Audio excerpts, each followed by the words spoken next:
Hello, Gale Nation, and welcome to another episode of Chat and Chill. I'm your host, Elena Demos, and today I'm joined by an Iona alumni who is also a very special guest, my mom, Angela. Hi, Mom. Hi. How are you? I'm happy to be here. Good, good. Well, I'm happy you're here. Thank you for coming on the show. Here, I'm going to move this a little bit. Because then you could talk a little bit. There you go. Okay, we can still hear you, but just so it's crystal clear. Thank you. So thank you again, Mom, for coming on the show. I've been wanting to have my mom come on because she is an Iona alumni, and I thought it'd be cool to have someone who went to the school. So every time I have a guest, what I like to do is give you the floor and let you introduce yourself. Okay.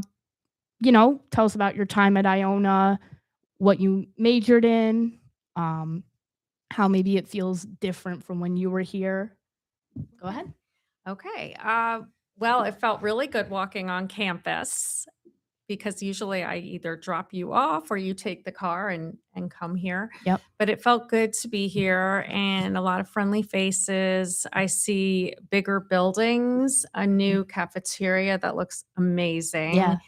And I think it's a great school. I see the dorms. The dorms were not here when I went to school back in the day.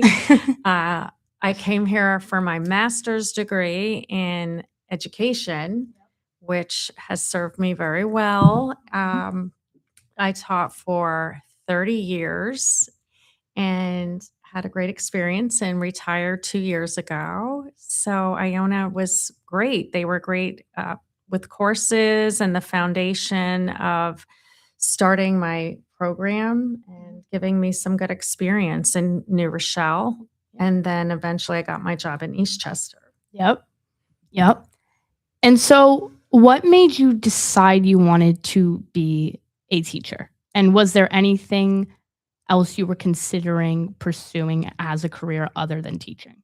Yes, I was a communications major in college. I went to Fordham and I did an internship at NBC, and I was convinced that I was going to be the next news anchor, and I really wanted communications. I could have seen you doing that. A news anchor. You know I what? could see now I can see yeah, there you go. Now she's But in her news back anchor. then I wasn't sure. I really thought it would be a great opportunity, and then I interviewed for a position called the page position, and I got the job, but they told me I had to wait a year or more, and they said, just get another job while you're waiting. You're on this wait list. And prior to that, while I was in college, I had a very good friend, Tracy, and her dad was a principal in Mount Vernon.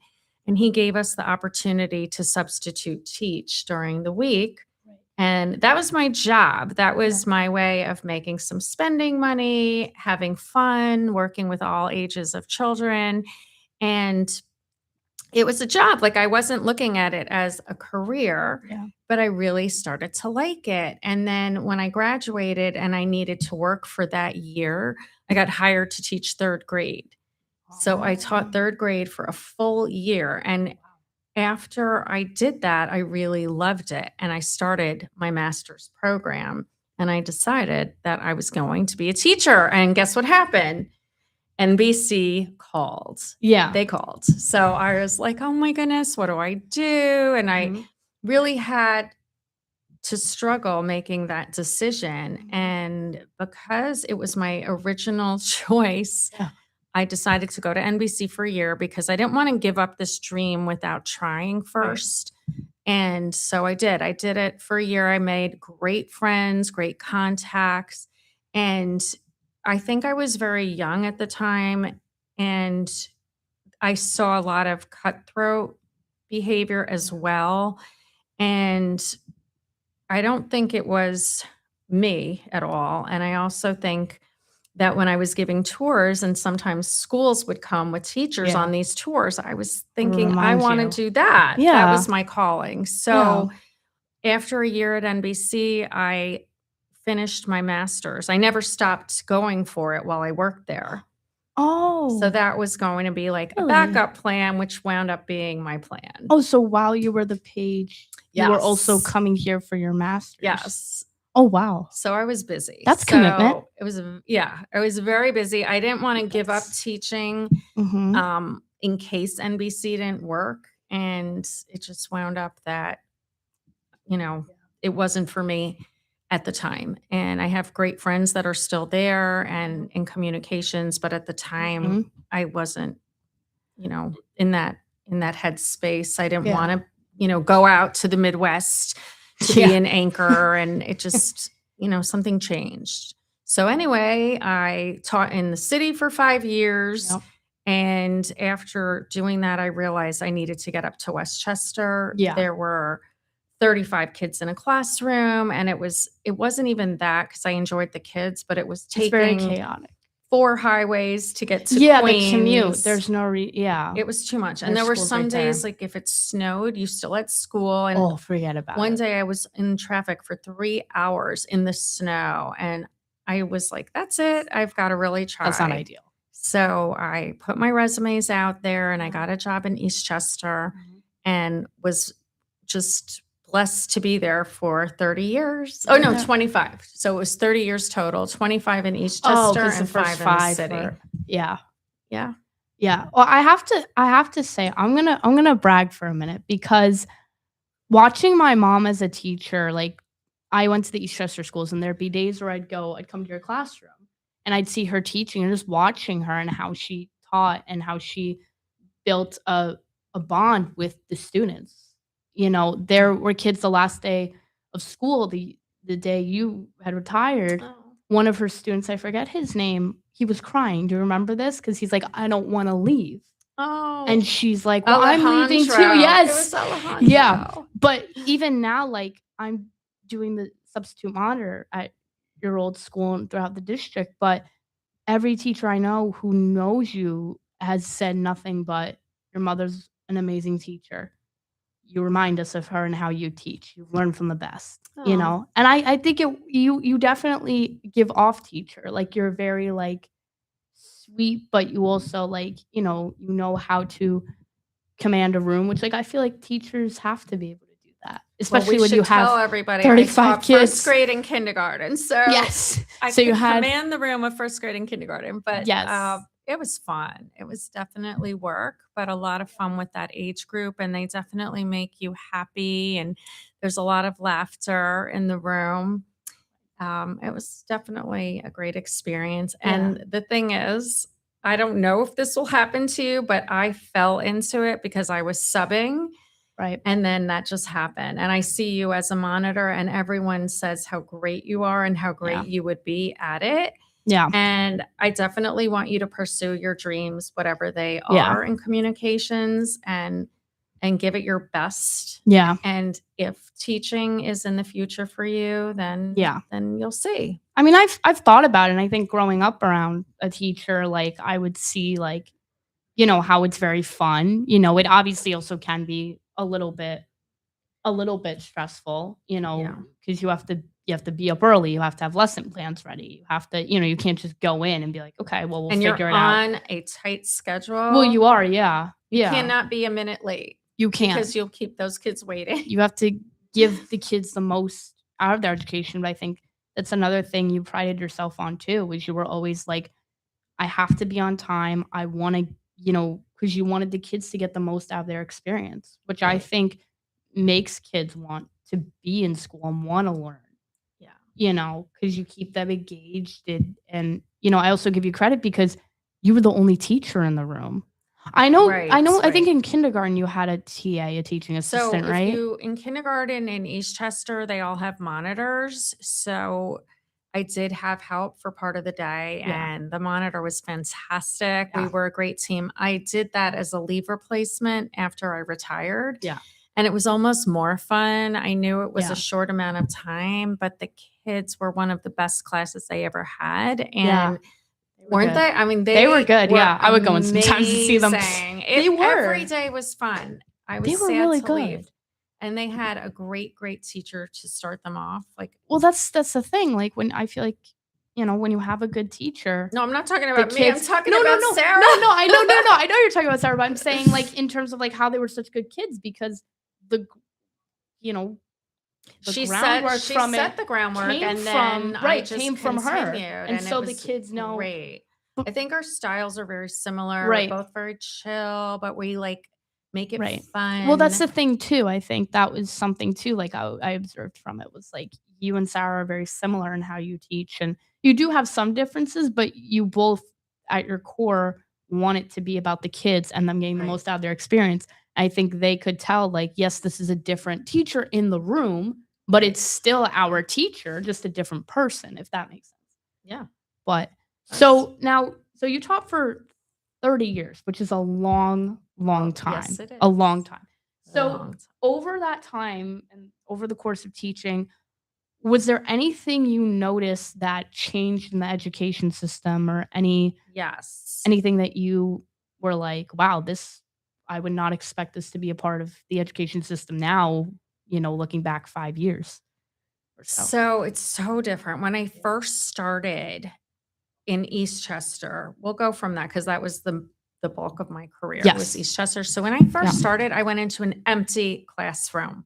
It was completely empty. Really? There were no books. There was nothing. And yes, and the curriculum was Different. just kind of with reading, it was just being started. We were teaching creatively. We were Yeah. working after school. We would plan together because Yeah. initially there were no books. They had Really? just introduced something called open court phonics, and they I gave remember us a phonics. kit. It was a box with a kit, and it was like, here you go. And then it took some training a few years later of training, and then we loved that program and we were teaching them through phonics. But before that, we were doing creative things like shape books Yeah. and learning through games and I puzzles, remember and all this, it's yeah. very developmental. If you look at what the way I started teaching, it was a lot like kindergarten, although kindergarten now has evolved a lot Yeah. too. And so when we first started, again, it was very creative. We had Mhm. a lot of freedom to do what we wanted. Yeah. And as the years went on, there were different programs brought in, but usually one at a time. And, we always work collaboratively to figure it out. But the last 2 years before I retired, there was a huge change. And instead of having that freedom, they wanted to change everything all at Yeah. once. And they wanted to have like five new reading, 5 new programs. They wanted a new math program, a new Yeah. reading program, a new phonics program, a new writing program, a new science program. And it was a lot. And it kind of took away that creative piece. Yes. And if you're very into art and things like that, you really had to work on following this curriculum. And it made it very easy when I went back for the leave replacement because I Yeah. just was on a tight schedule and it was, you follow that schedule and they're learning and you're doing it. Yeah. I did have a way to get that creative piece in because it was kindergarten. So Right. we could do crafts around the holidays Mhm. and things like that. Yeah. But it was so different. And it was, you know, always changing that Yeah. year, the last year before I retired. Yeah. They were throwing out all these programs and meetings, and it'll probably change again. Yeah. I'm sure. I mean, they I now agree. have Spanish in the schools, They which is do. really nice. No, I it's great. love I've seen that. the kids the Spanish, That is yeah. so much fun. And they've incorporated a lot of great things. Yeah. But the idea that one program is the best is not true. And eventually they're going to find another program that is the best Right. and they'll implement that because it's constantly changing. It's been changing forever. It has. Forever. So even when I was in the city, they had one philosophy and these books were the best. And then it was whole language, which was learning by, having the kids try and piece together what word would fit in. And Right. then phonics was the best, which actually is my philosophy. I think they learn really Phonics well was really that good. way. Yes. But, as far as one program being better than another, it's just one person's guess. Yeah. And a lot of these programs are created by people who are not in the classroom. Right. Right. So with retirement, because you you obviously, the way you're speaking about teaching everything, you had a love for it, you had a passion for it. So the decision to retire, how did you make it? And was it something that you had always thought about, or were you kind of like weighing the pros and cons? I I think I just started seeing a lot of changes, Yeah. and a lot of the changes were kind of they were going against my philosophy. Everything I always believed in was developmental and meeting each child's need. Absolutely. And I'm a very creative person. Yeah. And the idea that they were trying to fill in all these gaps, in addition to having all these programs, you had limited time per program. Yeah. So let's say I was teaching a math lesson and Yeah. it was going really well, Yeah. and I wanted to, play a game after or extend Yeah. the lesson. Well, I wouldn't be able to under the new guides because Mm. you could only do it for 50 minutes and then you'd have to be teaching reading, and a lot of our teaching would be just so natural that if Yeah. someone had a great question, You'd you could answer, yeah. answer it and then maybe have another mini lesson that would come Yeah. right after But it. because you're on a time So, it crunch. was just a little bit more rigid. Yeah. Not that I couldn't do it because I did. I Yes, did you it on the did. leave replacement and it was really fun and we Yeah. made it work, but I just didn't see doing this forever this way. And Yeah. now I can go in as a substitute Yeah. teacher if I want to. I could do another leave Yeah. replacement, um, which was so fun. It was Yeah. really nice. Yeah. No, I mean, you obviously made a very big impact, in your career. So when you retired and you were like, "Okay, decisions made, I'm gonna do it." What was one thing leaving Waverly that you hope you left, like an impact or a message that you know, wanted to, you know, share with everyone? Well, I think having the kids Yeah. really enjoy having me as a teacher and remember me Yeah. was a big thing. And, years later, I'm actually going to one of my former students' brother's wedding, but I was invited to her wedding too. Yeah. And it's kind of nice to be in touch with some of these students and hear, oh, you were my favorite teacher, or Yeah. I remember when you did this. And Yeah. having these great memories shared by others is so important, but Yeah. also having other teachers speak to you There and were a say lot of such nice teachers. things. Yeah. I feel like that is important, that they've had nice things to say. Yeah. Well, those are your coworkers, and, like, with the kids too, like, I subbed at, I know Greenvale you taught at for a little bit, right? For I think 6 years. Okay. So Greenvale there, I was in the cafeteria once, and this kid comes up to me, and he's like, "Is your mom Mrs. Demos?" And anytime a kid says that, I'm like, "Oh, I'm assuming you had her." Right. And he's like, I'm like, "Oh," I'm like, "Yeah." I'm like, "Did you have her as a teacher?" He goes, "No, I just remember her." And that moment, I was like, "Wow, that's impact, if anything, that this 4th graders, like, I remember 3 years ago, your mom in Waverly, you know?" Because we would visit other classrooms and Yeah. things and work together. It was nice. Yeah. No, I think one of the coolest things about you teaching at Waverly was when I got to go to Waverly. That was I so love that. I would come to your great. It was so classroom. much fun. There would be, like, mornings where, like, it was kinda like bring your child to work day.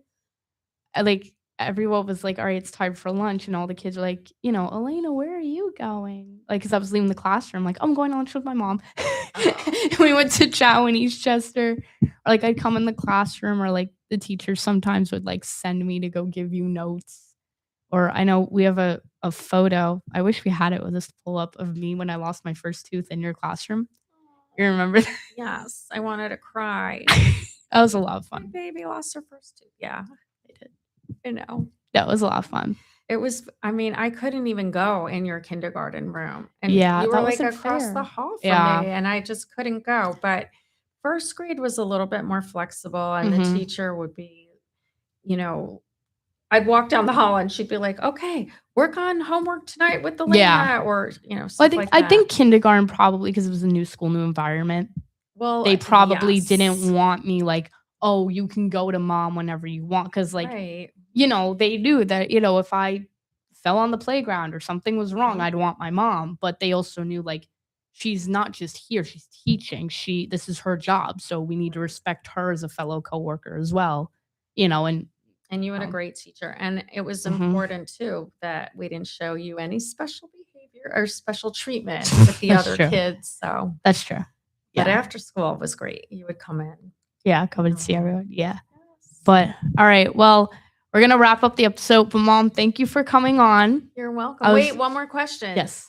Do you think that you might fall into teaching one day, or what do you wanna do as Oh, your wow. career? I laugh because she's always asks me if I want to do it.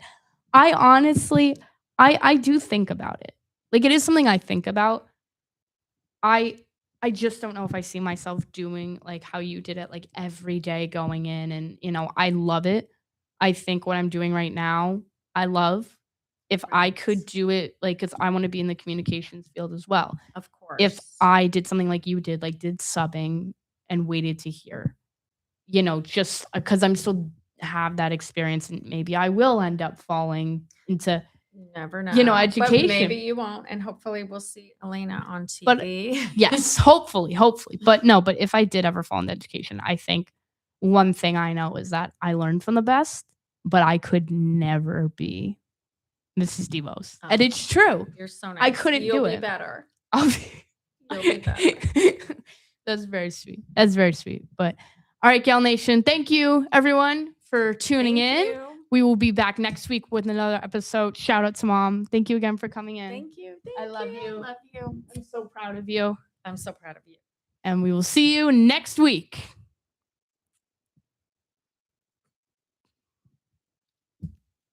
We're done.